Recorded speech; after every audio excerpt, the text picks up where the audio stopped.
बच्चे ने दी माँ बाप को एक सीख। किसी गांव में एक बूढ़ा व्यक्ति अपने बेटे और बहू के साथ रहता था। परिवार सुखी संपन्न था, किसी तरह की कोई परेशानी नहीं थी।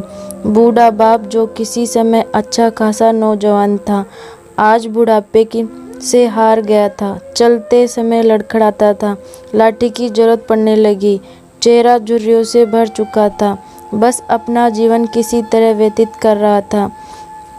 घर में एक चीज़ अच्छी थी, शाम को खाना खाते समय पूरा परिवार एक साथ टेबल पर बैठकर खाना खाता था।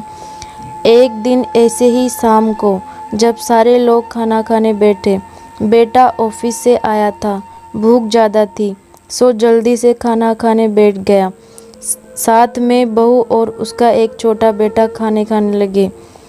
बूढ़े हाथ जैसे ही थाली उठाने को हुए, थाली हाथ से छिटक गई, थाली दाल टेबल से गिर गई।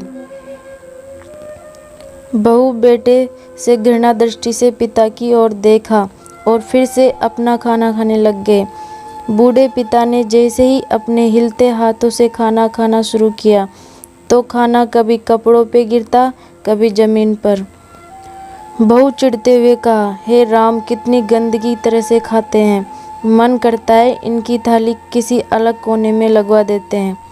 बेटे ने भी ऐसे सिर हिलाया जैसे पत्नी की बात से सहमत हो। उनका बेटा ये सब मासूमियत से देख रहा था। अगले दिन पिता की थाली उस टेबल से हटाकर एक कोने में लगवा दी गई। पिता की डबडबाती आंखें सब कुछ देखते हुए भी कुछ बोल नहीं पा रही थी। बूढ़ा पिता रोज की तरह खाने लगा। खाना कभी इधर गिरता, कभी उधर गिरता। छोटा बच्चा खाना छोड़कर लगातार अपने दादा की तरफ देख रहा था। माँ ने पूछा, क्या बेटे, तुम दादा की तरफ क्या देख रहे हो और खाना क्यों नहीं खा रहे? बच्चा बड़ी मासूमियत से बोला, माँ, मैं सीख रहा हूँ वृद्धों के साथ कैसा व्यवहार करना चाहिए। जब मैं बड़ा हो जाऊँगा और आप लोग बूढ़े हो जाओगे, आपको इसी तरह कोने में खाना खिलाया करूँगा।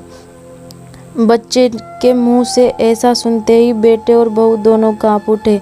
शायद बच्चे की बात उनके मन में बैठ गई थी, क्योंकि बच्चा बड़े मासूमियत से उसके साथ एक बहुत बड़ा सबक दोनों लोगों को दिया। बेटे ने जल्दी आगे बढ़कर पिता को उठाया और वापस टेबल पे खाने के लिए बिठाया, और बहू भागकर पानी का गिलास लेकर आई, पिताजी को कोई तकलीफ ना हो।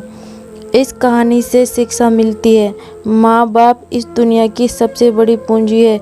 आप समाज में कितनी भी इज्जत कमा ले या कितना भी धन इकट्ठा कर ले, लेकिन माँ बाप से बड़ा इस दुनिया में कोई नहीं है।